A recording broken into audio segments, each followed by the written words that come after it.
October 1944, Camp Livingston, Louisiana. The humid air hung thick as wet wool over 40 Italian women prisoners who just arrived from the rubble of Naples.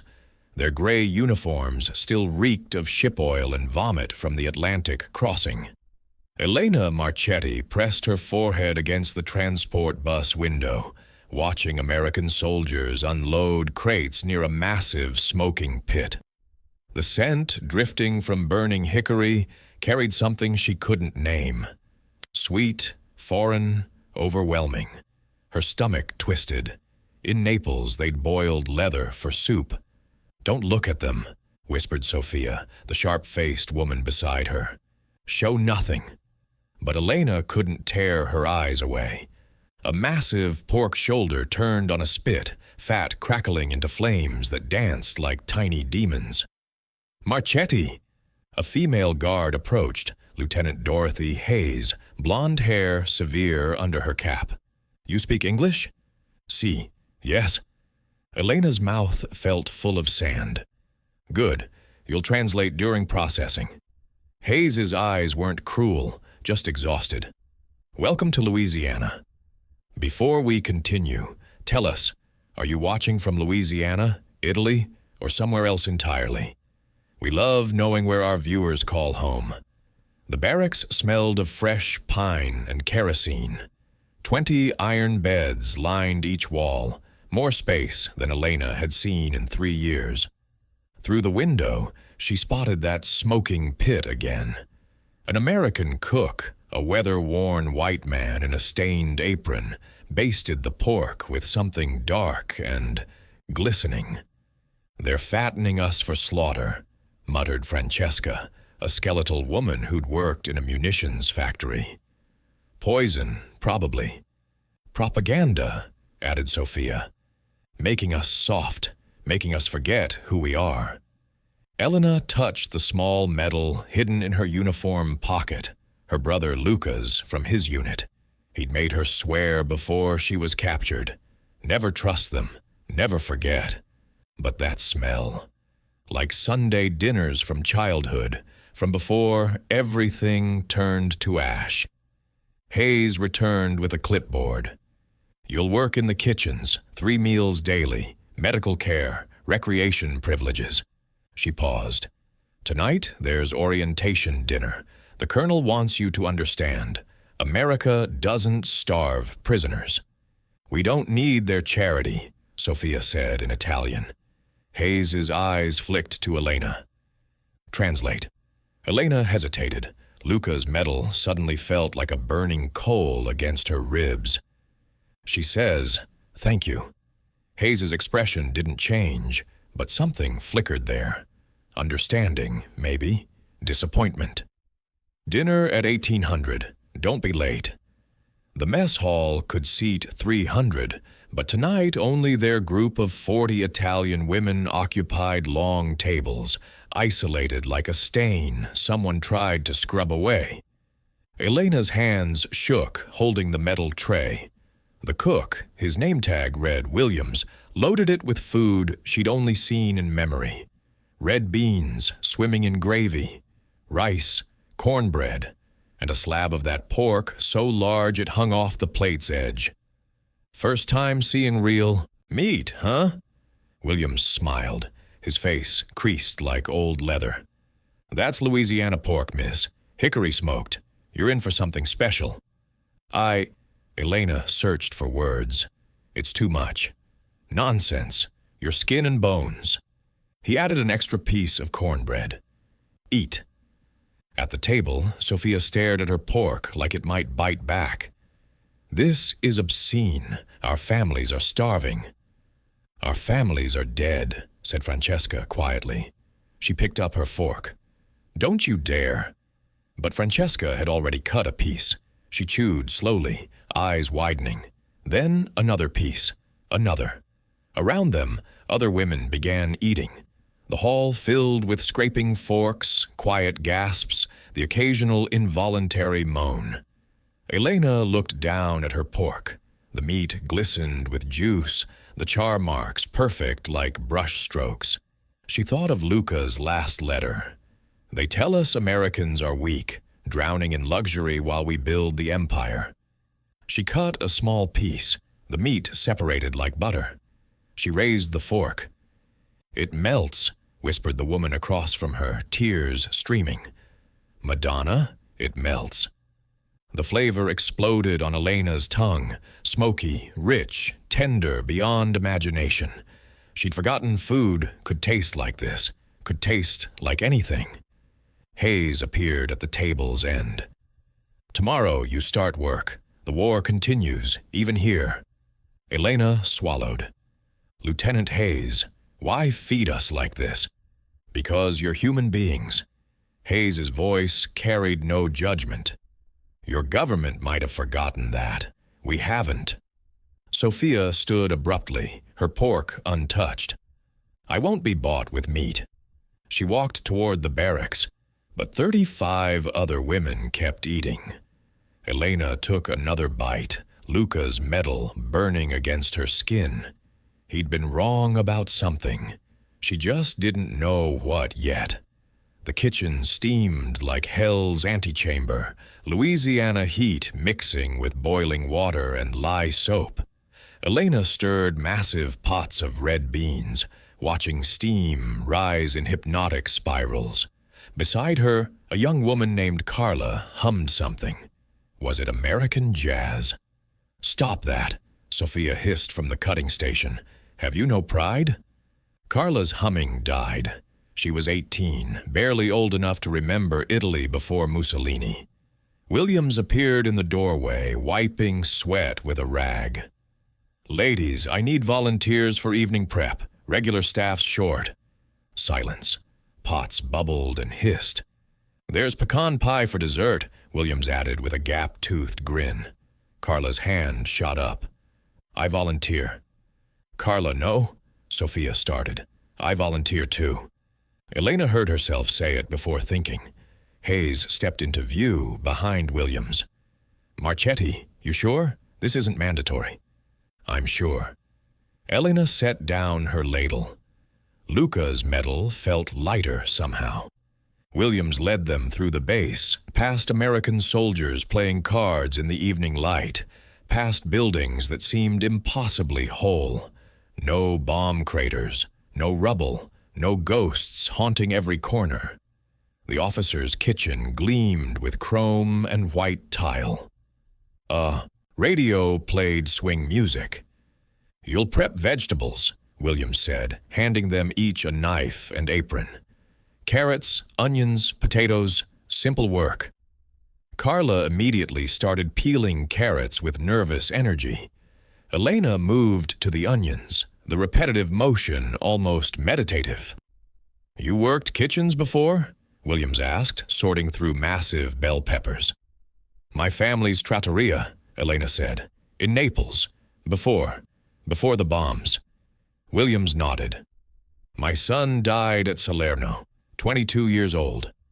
The knife in Elena's hand suddenly felt slippery. "I'm sorry." "Yeah." Williams's voice stayed level. "But hating you won't bring him back. My mama taught me that before she passed."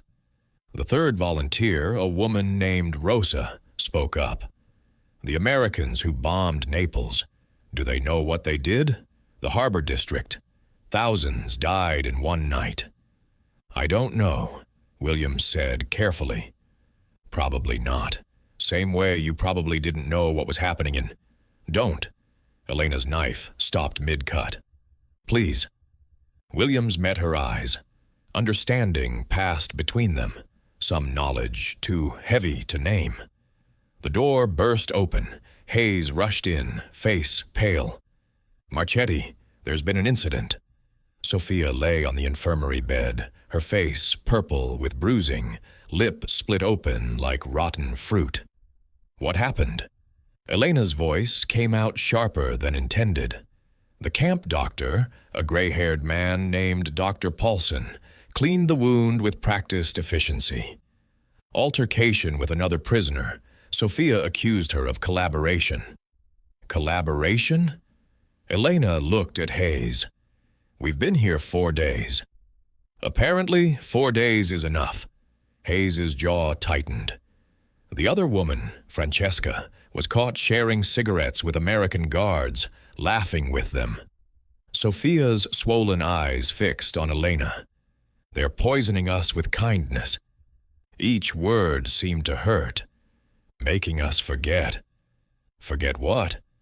Elena pulled a chair close. That we're prisoners, that we're Italian. Sophia grabbed Elena's hand with surprising strength. Your brother Luca. What would he think seeing you in that kitchen, smiling at them? The metal suddenly felt like a hot coal. Elena pulled her hand away. Luca isn't here. Exactly. Sophia closed her eyes.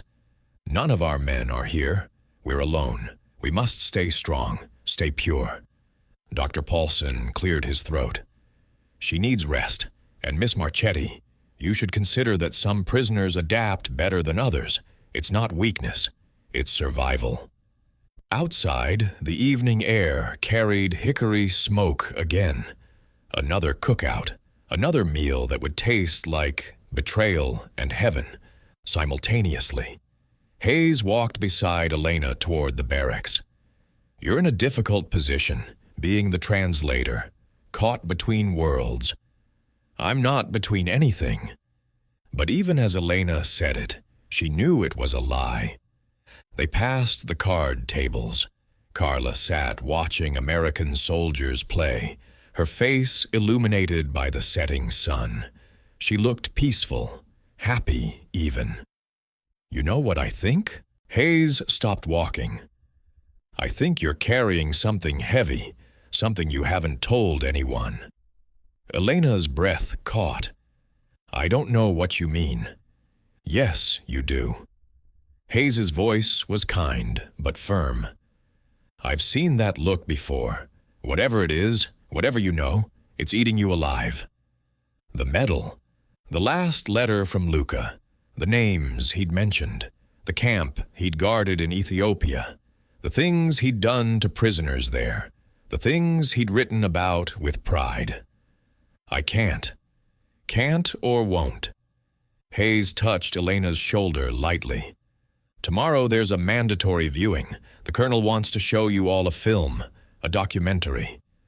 About what? Hayes's expression darkened. About why you're really here. About what we found when we liberated camps in Europe. Elena's legs nearly gave out.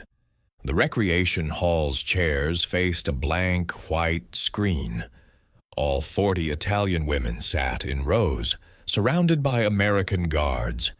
The air conditioning hummed, but Elena still felt sweat trickling down her spine.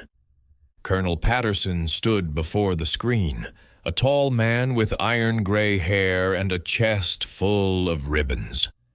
Ladies, what you're about to see is difficult, but necessary. You deserve to know the truth about the regime you served. Propaganda, Sophia whispered from 2 rows back. Don't believe it. The lights dimmed. The projector whirred to life. The first images appeared, skeletal figures behind wire, eyes hollow as caves, mountains of shoes, mountains of eyeglasses, mountains of hair. A woman near the front vomited into her hands. The narrator's voice was clinical, detached. Dachau concentration camp, liberated by American forces, April 1945. Over 30,000 prisoners found barely alive. Elena's hands gripped the armrests. The screen showed Allied soldiers bulldozing bodies into mass graves, faces covered with masks against the stench. The bodies moved like broken dolls. This is fake, someone sobbed. It has to be fake. But Elena knew it wasn't, because she'd read Luca's last letter, the one she'd hidden, the one she'd never shown anyone. We're doing necessary work here, sister. Difficult, but necessary. The Ethiopians, the prisoners, they're not like us. History will judge us as heroes. But right now, I just want to come home. I want to forget the smell. The film continued. Auschwitz, Bergen-Belsen, names that would haunt history forever. Carla stood and ran from the room, hand over her mouth. When the lights finally came back on, the silence was absolute. Some women stared at nothing, others wept.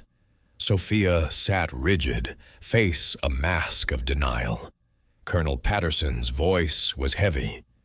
"You were soldiers of Italy. You served a government allied with the regime that did this. I'm not saying you're personally responsible, but you need to understand what you were part of." "We didn't know." Francesca stood, voice breaking. "We didn't know." "Didn't you?" Patterson's question hung in the air like smoke. Hayes approached Elena, who hadn't moved, hadn't spoken. "Marchetti, you all right?" Elena reached into her pocket and pulled out Luca's medal. Beside it, folded small, was his letter. The letter that proved she had known, or at least suspected. The letter she'd kept secret because acknowledging it meant acknowledging everything. "I need to tell you something," Elena whispered. "About my brother, about what he told me, names, officers, locations in Ethiopia, things that might help your prosecutors." Hayes's eyes widened. "You have information?" "Yes." Elena's voice grew stronger. "And I have to tell you, even though the others will call me a traitor, even though it means betraying Luca's memory." She looked at the blank screen where horrors had just played. "Because that," her voice cracked, "that can never happen again. Never." Behind her, Sophia stood, swollen face twisted with rage and betrayal. "Elena Marchetti, you are dead to us, dead to Italy, dead to—" "Good," Elena said, tears finally falling. "Because that Italy deserves to die." Luca's medal clattered to the floor. Elena didn't pick it up. 6 months later, Elena stood in Williams's restaurant kitchen, Williams's southern kitchen, flipping pork chops on a grill that reminded her of Camp Livingston, of that first impossible meal, of the moment everything changed. The restaurant occupied a corner in downtown Baton Rouge, its windows steamed with cooking heat, walls covered with photographs of Louisiana bayous. She wore a white apron now, hair tucked under a cap, hands quick and confident with knives. "Order up," Williams called from the front. "2 pork chops, extra pepper, and Elena, table 8's asking for the cook. Says the gnocchi's better than his nonna's." Elena wiped her hands, removed her apron, walked into the dining room. The restaurant hummed with evening conversation, families, couples, soldiers on leave. Table 8 held an older man with kind eyes and silver hair. He stood when he saw her, extending his hand. "You're the cook. My compliments. That was extraordinary." "Thank you." Elena shook his hand, still unused to this American custom. "My name is Thomas Moreau. I teach history at LSU." The man smiled sadly. "My wife was Italian, from Florence. She passed last year." His eyes grew distant. "I haven't tasted gnocchi like that since she made it for me in 1936. Before everything." "Before," Elena finished softly. "I heard from Lieutenant Hayes you're documenting your experiences for the archives." Elena nodded. For 6 months she'd been writing, filling notebooks with everything she remembered about Luca, about Naples, about what ordinary Italians knew and when they knew it. Hayes had connected her with military prosecutors preparing for trials. "I wonder," Moreau continued carefully, "if you'd consider speaking to my students about the war, about—" he chose his words delicately, "about complicity, the human side of becoming an accomplice." "The human side?" Elena's throat tightened. "Professor, there's nothing human about—" "I didn't mean to offend." Moreau raised his hands. "I meant the process of becoming complicit, How ordinary people transform into participants. My students need to understand that evil isn't born. It's built, piece by piece, compromise by compromise. Before Elena could respond, the restaurant door chimed. A woman entered, late 20s, simple dress, face uncertain. Carla, from Camp Livingston. Elena. Carla's voice was barely a whisper. I heard you were working here. I hope it's okay that I... Of course. Elena rushed over, surprised by the genuine warmth she felt. Carla, how are you? Did they release you last month? Good behavior, cooperation with authorities. Carla twisted her hands nervously. I didn't know where else to go. The other women, they won't speak to me. They call me traitor for testifying about what we saw. But you understand, right? You understand why we had to tell the truth? Elena pulled out a chair. Sit. Have you eaten? I don't have money. Sit, Elena repeated firmly. She returned to the kitchen, prepared a plate of gnocchi, pork, and vegetables.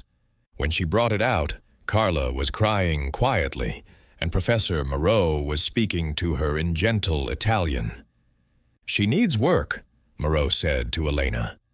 And a place to stay. I have a colleague who runs a boarding house, respectable, affordable. I could make an introduction. Why are you helping us? Elena asked. We're Italian, your country's enemy. My country's enemy? Moreau smiled sadly. Miss Marchetti, I'm Cajun French. My grandparents fled persecution. I learned something they taught me. Judge individuals by their actions, not their nationality. You're trying to do the right thing. That's worth supporting. Williams appeared with coffee. Elena, you thinking what I'm thinking? That we need another cook? That we need someone who can handle the lunch shift while you're off writing those testimonies? Williams winked. Carla, you ever work in a restaurant? Carla looked up, tears still streaming. My uncle owned a bakery before the war. Close enough. You're hired. Report Monday, noon sharp. The moment crystallized. 3 Italians and 2 Americans sitting in a Louisiana restaurant, building something fragile and precious from war's ruins. But outside, a figure watched through the window. Elena caught the movement, turned, and felt ice flood her veins. Sophia stood on the sidewalk, no longer in prison clothes but wearing civilian dress. Her eyes burned with unfinished business, their gazes locked across the glass. Sophia raised her hand, not in greeting, in promise. Then she disappeared into the Baton Rouge evening. The knock came at midnight. Elena lived in a small room above the restaurant now, walls covered with her writings, photographs of testimonies, letters from prosecutors, thanking her for information building cases against Italian war criminals. She opened the door with Hayes's gun in her hand, a gift for personal protection, though Elena had never imagined using it. Sophia stood in the hallway, but she wasn't alone. Behind her stood 2 men, older, hard-faced, wearing suits that didn't fit quite right. Hello, Elena? Sophia's voice was calm now, almost peaceful. May we come in? No. Elena kept the gun steady. Hayes, Williams, they're not here, Sophia said. It's late. We just want to talk. About what? About how you're supposed to be deported to Italy. I missed my ship. Sophia smiled thinly. On purpose, because these gentlemen, she gestured to the men, have a proposal, a chance to save lives. Save lives? Elena's finger hovered near the trigger. Whose lives? One of the men stepped forward, speaking in perfect Italian. The men you named, the officers your brother mentioned. They have families, Miss Marchetti, children, wives who knew nothing. And? You could recant your testimony, the second man said. Say you were coerced, that the Americans forced you to lie. It would create reasonable doubt. Some of these men might go free. In exchange for what? Money, Sophia said simply. Enough to start over. Buenos Aires, São Paulo, cities where Italians are welcomed, not persecuted. Elena laughed, a sound like breaking glass. You think I'd betray everything I've built here for blood money? I think you're tired, Sophia said softly. I think you're haunted. I think every night you dream of Luca, of what he became, of what you might have prevented if you'd spoken sooner. The gun wavered, because Sophia was right. Every night, without fail, Luca appeared in Elena's dreams, covered in Ethiopian dust, hands stained with crimes she couldn't name. Here's what I think, Elena said, steadying the weapon. I think you're desperate. I think these men are paying you because they know I'm their only credible witness. I think this conversation is over. Hayes stepped out of the shadows at the hallway's end, her own gun drawn. Williams and 2 military police behind her. The 2 men bolted. Hayes's team pursued, footsteps thundering downstairs. Sophia didn't run. She just stood there, tears finally falling. Why couldn't you just keep silent? She whispered in Italian. Why did you have to ruin everything? Because silence created the camps, Elena replied. Silence killed millions. Silence turned my brother into a monster. He was a soldier. He was a murderer. Elena lowered the gun. And I loved him anyway. That's the truth I have to live with. But I won't compound his crimes by protecting the men who gave him orders. Hayes cuffed Sophia with practiced efficiency. Attempted witness intimidation, conspiracy to obstruct justice, that's federal prison, real prison. Sophia looked at Elena one last time. You'll never be free of this. You'll carry Luca's ghost forever.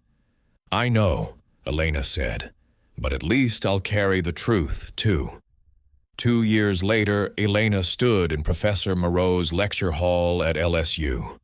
80 students filled the seats, notebooks open, faces young and uncertain. She'd returned from testifying in Rome, not as a citizen, but as a witness. The defendants had been found guilty, the sentences handed down. Justice, such as it was. My brother wasn't a monster, Elena began. Not at first. He was funny, kind. He taught me to cook. He loved our mother's tiramisu more than anything in the world. She paused, looking at the young faces. But he made choices, small ones at first, laughed at the wrong jokes, stayed silent when he should have spoken, followed orders he knew were wrong, because following orders was easier than questioning them. She pulled out Luca's letter, not the original, but a copy. The original sat in a prosecutor's file in Rome. By the end, he wasn't the brother I knew. He'd become something else, built piece by piece, compromise by compromise. A student raised her hand. Miss Marchetti, do you think you could have stopped him? No, Elena said honestly. But I could have spoken sooner. I could have refused to carry his secrets. I could have chosen truth over loyalty. Was it worth it? Another student asked. Losing your family, your country, everything you knew. Elena looked out the window at the Louisiana campus, green and alive and whole. She thought of Williams's restaurant, of Carla, now the head lunch cook, of Hayes, who'd become something like a friend, of Professor Moreau's kindness, of this strange, humid, complicated place that had somehow become home. Ask me in another 20 years, she said finally. Some days, the weight of it, of what I know, what I've done, it's unbearable. But other days, she smiled slightly. Other days, I make gnocchi that tastes like my mother's, and someone tells me it's the best they've ever had. And I think maybe bearing witness is enough. Maybe telling the truth, even when it costs everything, is the only thing that matters. That night, she dreamed of Luca again. But this time, he wasn't covered in dust. He was young, before the war, laughing in their family's trattoria, flour on his nose from helping knead pasta dough. "I'm sorry I couldn't save you," Elena told him in the dream. "Save yourself," Luca replied. "That's enough." She woke in her Louisiana apartment, humidity already thick in the air. Williams's restaurant beginning its morning prep below. She rose, dressed, went downstairs to cook food that would nourish strangers, to teach students who would carry these lessons forward, to live a life that honored the dead by refusing to repeat their mistakes. It wasn't forgiveness, it wasn't redemption, but it was something. A small light against the darkness, a meal shared, a truth spoken, a step climbed. And some days, that was everything.